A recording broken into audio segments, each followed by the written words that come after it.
weather looks nice today. There's kind of like a weird haze or red tint in the sky at times, I've noticed anyways. And what's going on today? I guess I was reading this where you've often read of people claiming there's drones spying on them and so forth. Well, how about this one? This one actually has tangible proof of it. This one here is from the Cranston RI Police Department saying sex offender arrested for video voyeurism while looking into window with drone.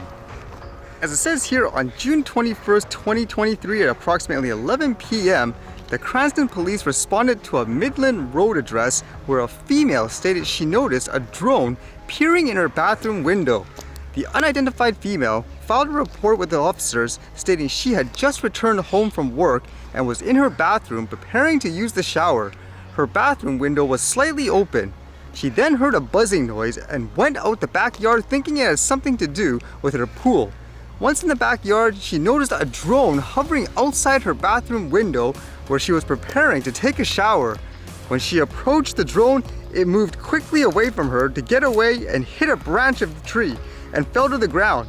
She quickly grabbed the drone before it took off and submerged it in her pool to disable it and called the police to report the drone looking in her bathroom window. So as it would imply, obviously she has proof that it was a drone since she has it in her hands, although it makes me think too, can you imagine if that person was flying like a Mavic 3 and she dunked it into a pool? I guess obviously during those times if you're just stressed you won't think, but just turning it upside down for example is good enough to disable it. It says on June 23, 2023, officers and detectives conducted a follow-up investigation with the seized drone and was able to track it down to the operator identified as Christopher Jones, who is a convicted sex offender. Mr. Jones does not have a duty to register since his requirement ended in 2015. Jones admitted he was the operator and was later arrested on video voyeurism charges, which the law states a person is guilty of video voyeurism when that person, for the purpose of sexual arousal, gratification, or stimulation, looks into an occupied dwelling or other buildings by use of an imaging device that provides images of the interior of a dwelling. Makes you think there, you're not going to stop these people from doing bad things, and it makes the point again where there's already laws in place to deal with people like this.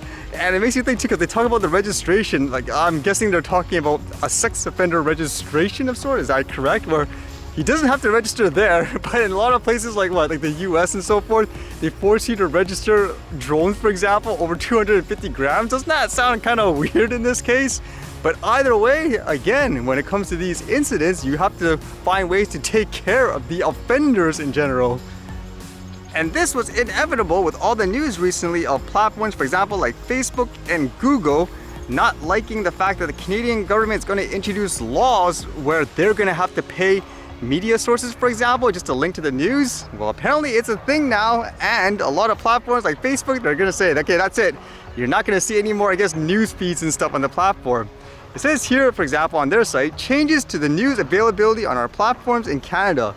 Today, we are confirming that the news availability will be ended on Facebook and Instagram for all users in Canada prior to the Online News Act, Bill C-18 taking effect.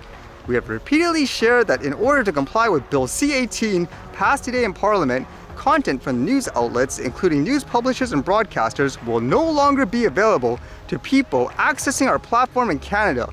Earlier this month, we announced that we were conducting product tests to help us build an effective product solution to end news availability as a result of C-18. These tests are ongoing and currently impact a small percentage of users in Canada. So apparently I was reading how companies, for example, like Google, they were suggesting this law shouldn't be if people post a link, it should be if they post, for example, actual content, like the articles and all that.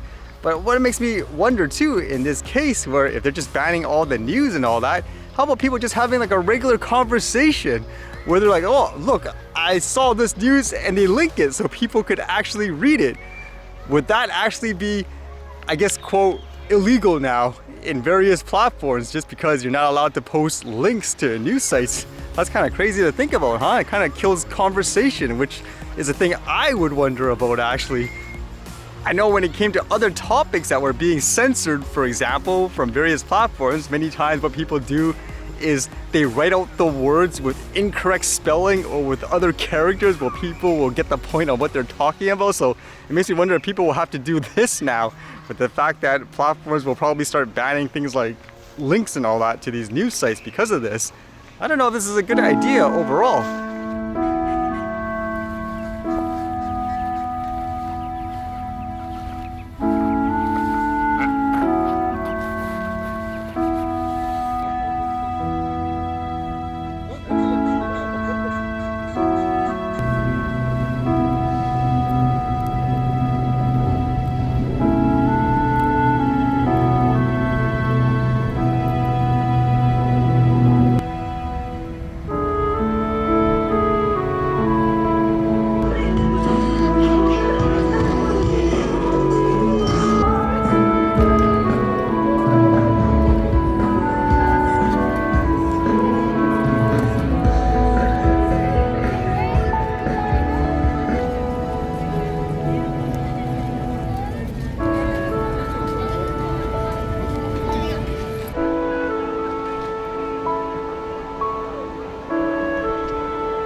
Alright, see you guys later.